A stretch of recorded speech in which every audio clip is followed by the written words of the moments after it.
ত্রয়োদশ জাতীয় নির্বাচনে প্রার্থীদের মনোনয়নপত্র যাচাই বাছাই কার্যক্রম চলছে। মনোনয়ন বাতিল হচ্ছে অযোগ্য প্রার্থীদের, তবে থাকছে আপিলের সুযোগও। সেখানকার সবশেষ পরিস্থিতি জানাতে ময়মনসিংহের রিটার্নিং কর্মকর্তার কার্যালয় থেকে যুক্ত হয়েছেন সহকর্মী ইমতিয়াজ আহমেদ। ইমতিয়াজ, মনোনয়ন যাচাই বাছাই প্রক্রিয়া কখন থেকে শুরু হয়েছে আর কতক্ষণ নাগাদ চলবে এই কার্যক্রম? রওশন, ত্রয়োদশ জাতীয় সংসদ নির্বাচনে ময়মনসিংহের 11টি সংসদীয় আসনের মধ্যে কিন্তু আমরা জানি যে 29 যে ডিসেম্বর সেখানে কিন্তু চূড়ান্ত মনোনয়ন দাখিলের যে সময়সীমা সেটি কিন্তু পার হয়ে গেছে। এখানে সর্বশেষ আমরা যেটা জানতে পেরেছি যে 94 জন সম্ভাব্য প্রার্থী যে রয়েছে, বিএনপি, জামায়াত, জাতীয় পার্টি, বামপন্থী দলগুলো, খেলাফত মজলিস বিভিন্ন দলের পক্ষ থেকে কিন্তু 94 জন প্রার্থী তারা কিন্তু মনোনয়নপত্র দাখিল করেছেন। এবং আজকে যেহেতু 30 ডিসেম্বর থেকে 4 জানুয়ারি পর্যন্ত মনোনয়ন যাচাই বাছাইয়ের একটি সময়সীমা নির্ধারণ করা হয়েছে, শেষ সময়সীমা। এবং এখানে আমরা দেখতে পেরেছি যে সকাল থেকেই, বিশেষ করে সকাল 10টা থেকেই কিন্তু শুরু হয়েছে এখানে যাচাই বাছাইয়ের কার্যক্রম।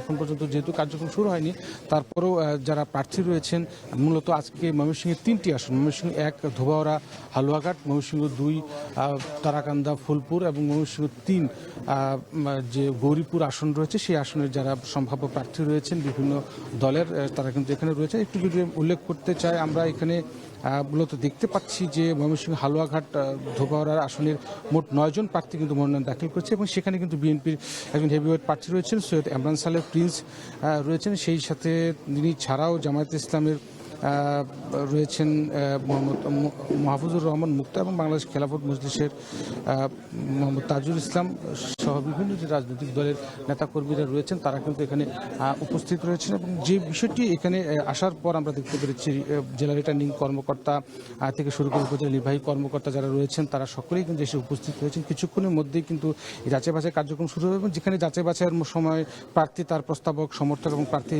চাইলে নিযুক্ত আইনজীবী সর্বোচ্চ 5 জন উপস্থিত থাকতে পারবেন। এবং যাচাই বাছাই শেষে কোনো মনোনয়ন বৈধ এবং কোনটি বাতিল সে বিষয়ে প্রকাশ্যে ঘোষণা দেওয়া হবে। রিটার্নিং অফিসার জানান যে যাচাই বাছাই যেসব মনোনয়নপত্র বাতিল হবে, সংশ্লিষ্ট প্রার্থীরা নির্বাচন কমিশনে আপিল করার সুযোগ পাবেন এবং যাচাই বাছাই নির্বাচন কমিশনে আপিল দাখিল করতে পারবেন। এবং আপিল নিষ্পত্তির পর কমিশনের নির্দেশনা অনুযায়ী চূড়ান্ত প্রার্থী তালিকা কিন্তু প্রকাশ করা হবে। তো সব মিলিয়ে যেটা বলা হচ্ছে যে যাচাই বাছাইয়ের যে নির্দিষ্ট তারিখ রয়েছেন, সেই তারিখের মধ্যে তারা কিন্তু কেউ যদি বাতিল থাকেন তাহলে কিন্তু সেটি তারা পরবর্তীতে আপিল করতে পারবেন। সব মিলিয়ে যাচাই বাছাই কার্যক্রম রওশন চলছে, নিশ্চয়ই পরবর্তীতে আরও বিস্তারিত জানিয়ে দেওয়ার চেষ্টা করব।